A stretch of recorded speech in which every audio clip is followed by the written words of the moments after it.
The Constitution of India, Preamble. We, the people of India, having solemnly resolved to constitute India into a sovereign, socialist, secular, democratic republic and to secure to all its citizens justice, social, economic and political, liberty of thought, expression, belief, faith and worship, equality of status and of opportunity, and to promote among them all fraternity, assuring the dignity of the individual and the unity and integrity of the nation. In our Constituent Assembly, this 26th day of November 1949, do hereby adopt, enact and give to ourselves this Constitution. Hi students, a warm welcome to one and all 9th standard students. Yes, I am very happy that most of you have responded well in exams. Yes, my colleague Hemalada teacher also has given me a very good feedback about 9th A students.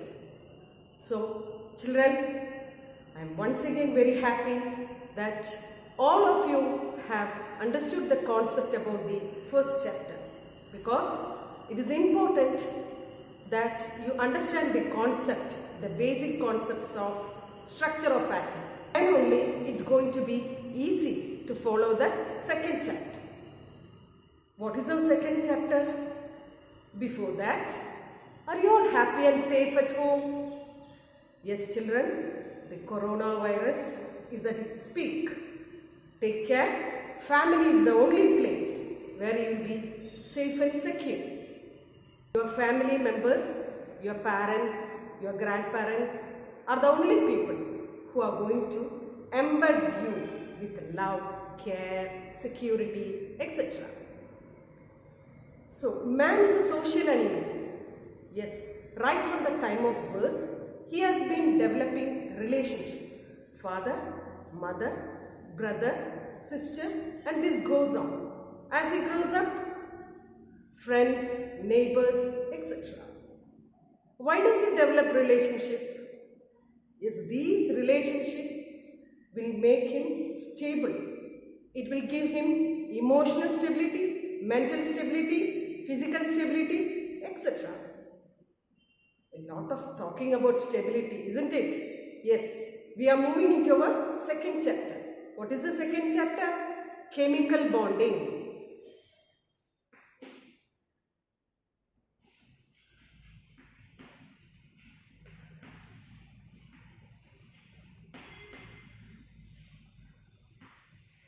From the first chapter, we have understood that all the substances we see around us are made up of small particles called molecules, which in turn are made up of atoms.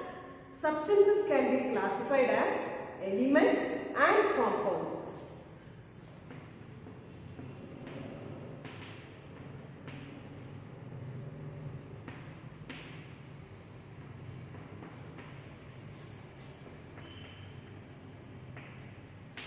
So, substances can be classified as elements and compounds. Elements are made up of one type of atoms, whereas compounds are made up of different types of atoms. Now, like how I said, stability is important for a human being. Atoms also need to be stable. That is why they tend to bond with other atoms. Before going to the chapter chemical bonding, there are some basic questions which arise in this, like why do atoms combine? How do they combine? Do all atoms combine in a similar manner? And what is the force that holds the atoms together? These are the basic questions which arise in our mind when we are going to solve all the questions one by one in this chapter. First question, why do atoms combine? Simple answer, to attain stability. How do they attain stability? Yes, they attain stability when they acquire 8 electrons in their outermost shell or valence shell. Okay? This we have studied in our previous chapter. When atoms have 8 electrons in the outermost shell, they have octet electronic configuration. All the atoms in the periodic table or all the elements in the periodic table, they tend to bond with other atoms just for one reason, that is to attain stability or to get the octet configuration. So we have the answer for first question. Now, shall we have a look into the periodic table? As you can see, the last column of elements in the periodic table, that is the 18th group of elements. We will have a special look into that column. Yes, what are the elements? Helium, neon, argon, krypton, xenon and radon. What is so special about these elements? We will analyze what's special about these elements. Okay? These 18th group elements are called as noble gases or inert gases. Shall we analyze the electronic configuration of these elements? Children, I have written the last group elements here. That is the noble gases. I have written the atomic number and I have written the configuration also. Now, if we have a closer look into the configuration of these elements, you can see, except for helium, all other elements have 8 electrons in their outermost shell. You can see clearly, except for helium, all other elements have 8 electrons in the outermost shell. So, all these elements are said to have octet electronic configuration. So, they are very stable. Because they are stable or because they have octet electronic configuration, these elements will never react. They don't have the necessity to bond with other atoms. How about helium? Helium, the atomic number is 2 and those 2 electrons will fill the first shell, that is K shell. As we know, K shell can accommodate only 2 electrons. So, the K shell is complete here. So, helium is said to have duplet electronic configuration.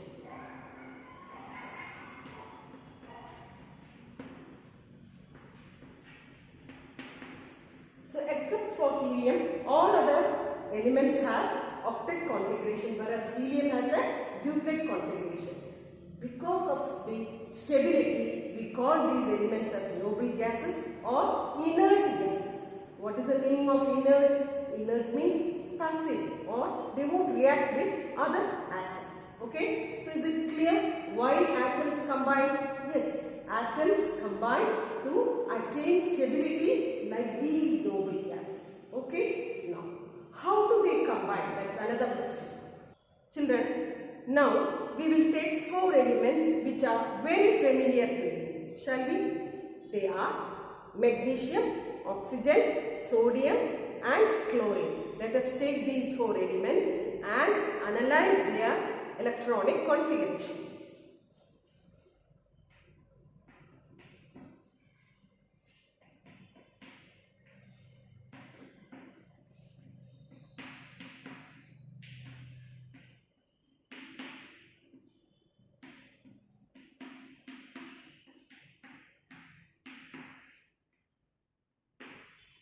So, we are saying magnesium atomic number is 12 and the configuration is 282. Now, what should magnesium do to attain the stability or to get the octet configuration?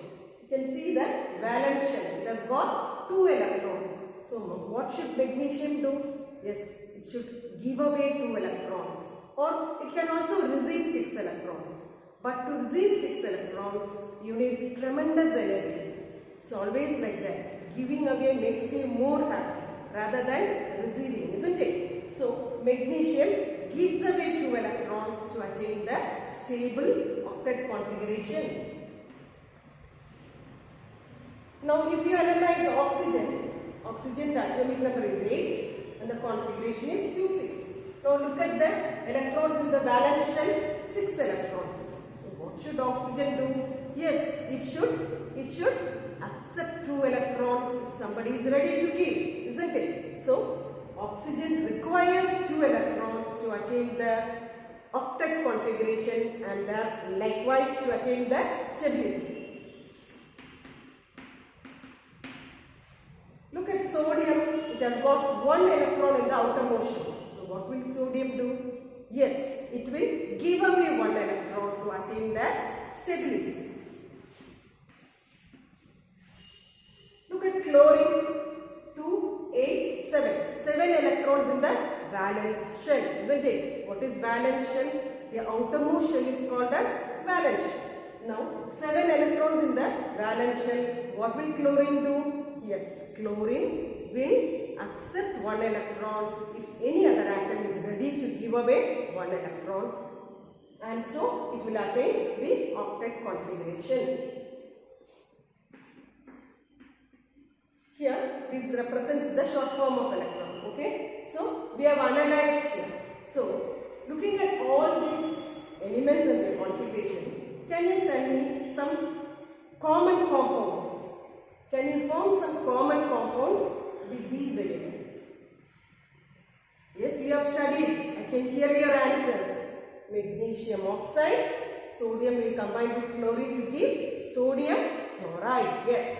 Now, we are going to find the answer for the second question. How do atoms combine? Shall we take an example?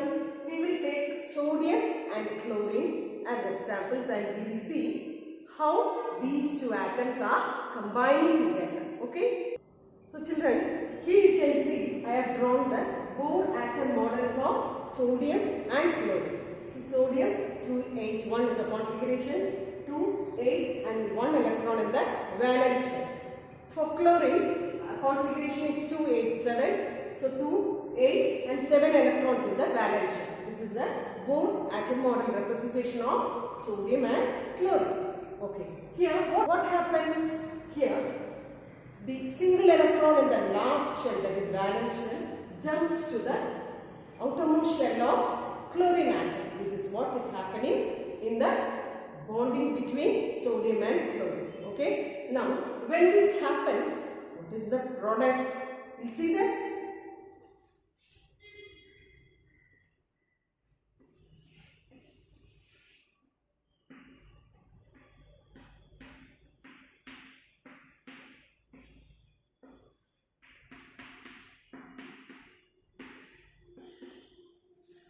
Sodium has become Na plus. Na has changed into Na plus. So here you can see there are only two shells. The single electron in the last shell has jumped to chlorine atom. So no need to draw the third empty shell. So only two shells we are drawing here. Okay. So look at the configuration 2, 8. Now why is sodium getting a positive charge? We know that all atoms are neutral, isn't it? Equal number of protons and electrons. Now how many protons and electrons are there in sodium atom? Yes, 11 protons and 11 electrons. So when one electron is given away, how many electrons and protons are there? Yes, there will be no change in the number of protons, but only 10 electrons will be there in sodium. So 11 protons and 10 electrons. So which is more now? Protons is more now. What is the charge for proton? Positive charge. So the positive charge is more in number in sodium now. So that is why it is getting a positive charge. Since sodium has given away one electron, it acquires one positive charge. That is why we have written it as Na plus. Now look at the configuration 2, 8. It has attained the octet configuration. How about chlorine? We will see.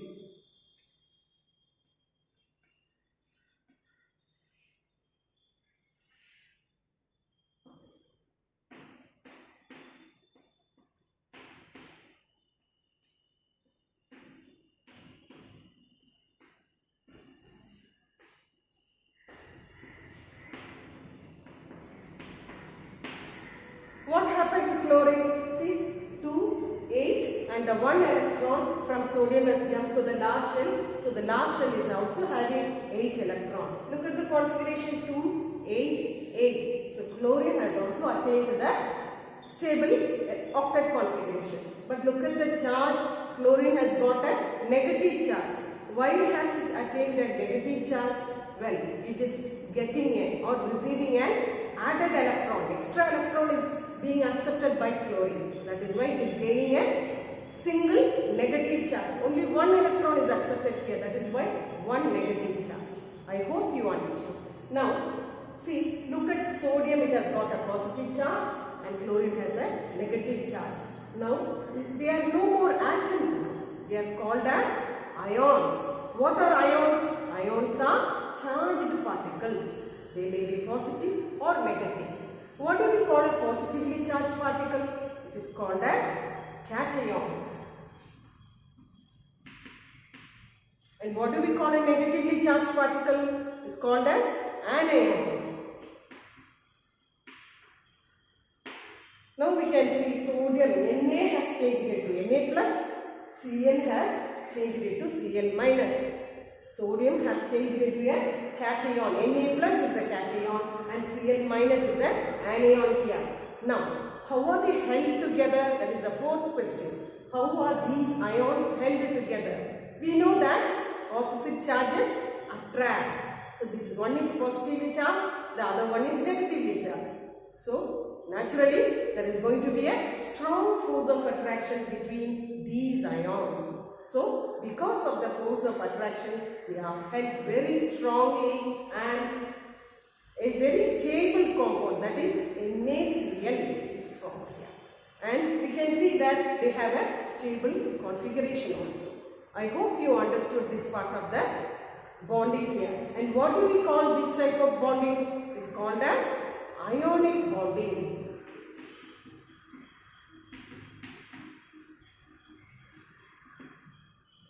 What is ionic bonding? Ionic bonding is formed between two atoms where one gives away electron and the other atom accepts the donated electron. I hope it is clear now. This is Bohr model representation of ionic bonding between sodium and chlorine. Okay? What is this? This is the, what type of representation is this? It is Bohr model representation of ionic bonding between sodium and chlorine. Now we have one more representation for ionic bonding, that is called as electron dot diagrammatic representation. We will move to that. Children, you can see the sodium and chlorine here. Here I have given some dot representation. What is all this dot representation? This dot represents the electron in the last shell. Electron in the last shell. How many electrons are there in the last shell for sodium? Only one electron. And this one electron is going to take part in the chemical reaction. So this one is represented as one dot. Look at chlorine. How many electrons are there in the last shell? That is valence shell. 7 electrons. And these are the 7 electrons which are going to take part in the chemical reaction. So 2, 4, 6 and 7. So these dots represent the electrons only in the last shell, that is valence shell. Okay. Now we have written this. What is the product?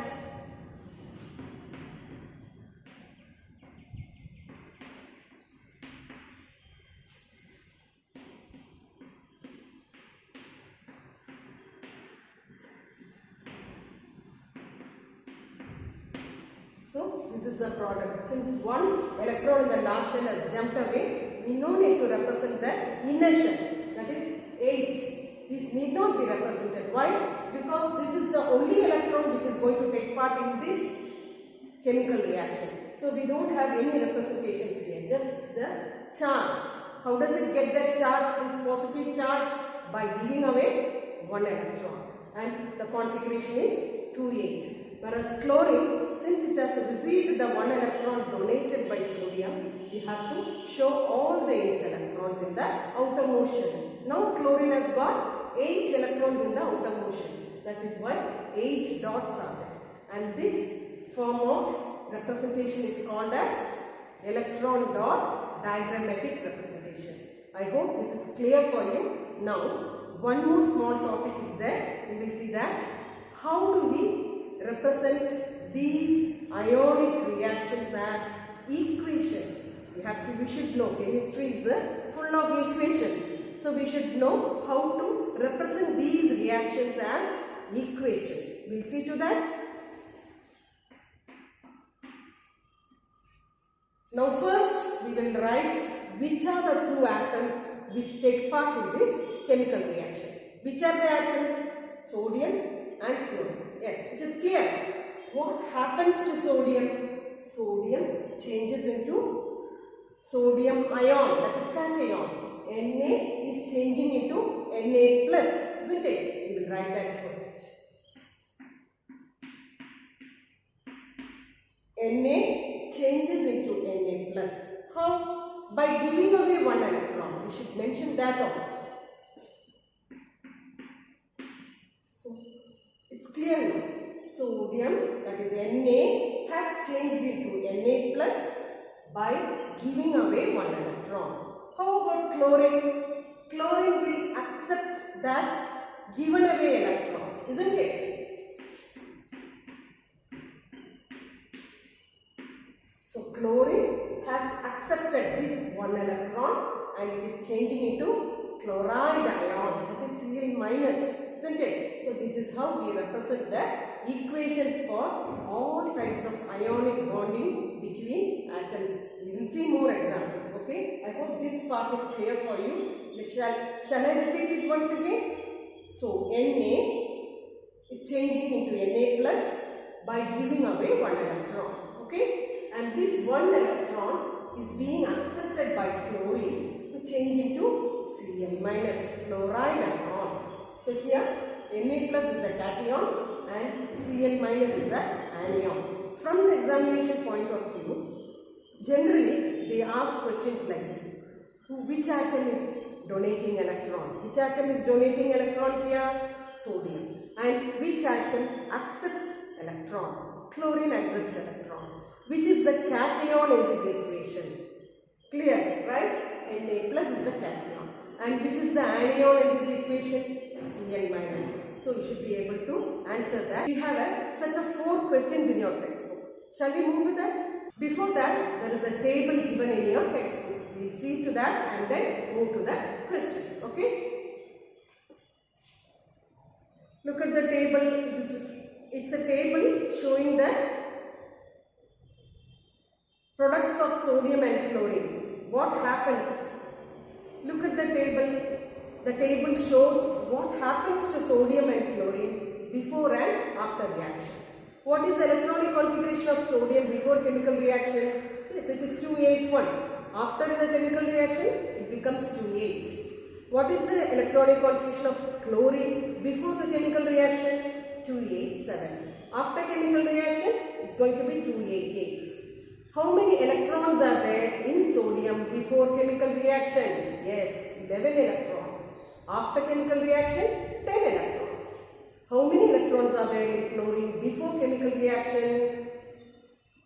17. After chemical reaction, 18. Yes, it gets one extra electron. Number of protons, children, there is no change in number of protons. Protons are sitting inside the nucleus. They never take part in chemical reaction. So number of protons in sodium before and after chemical reaction is going to be 11. In chlorine, it's going to be 17 before and after chemical reaction. What is the charge for sodium before chemical reaction? Neutral, no charge. After chemical reaction, positive charge. For chlorine, before chemical reaction, neutral, that is no charge. After chemical reaction, we have charge for chlorine, that is negative charge. Now we will move to the set of questions given there. Shall we move to that?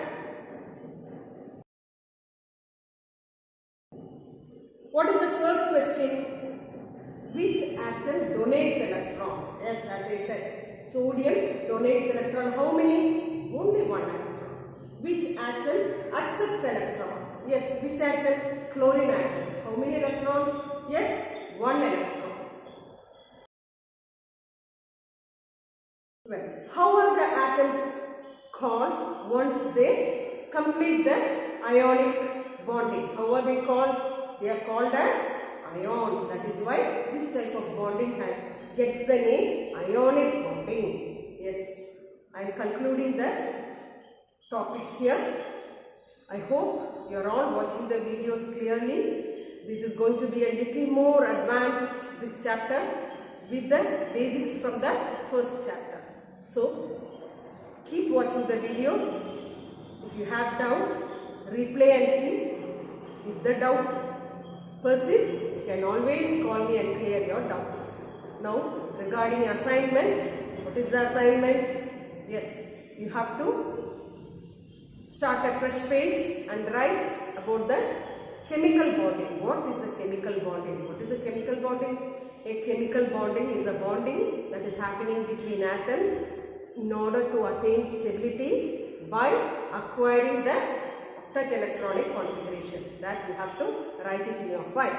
After that, you should write what is octet electronic configuration. Write it as a question and answer it. Okay? Then we will see what is an ionic bonding. Here we have taken sodium and chlorine as example. So you have to draw both the representations, that is Bohr model of representation and electron dot diagrammatic representation. Both you should draw it in your file. After that, write the ionic equations, which is very important. This usually comes as fill in the blanks. Okay, that also you should clearly understand and write it in your file. Okay, these are the assignments for this week. Take care.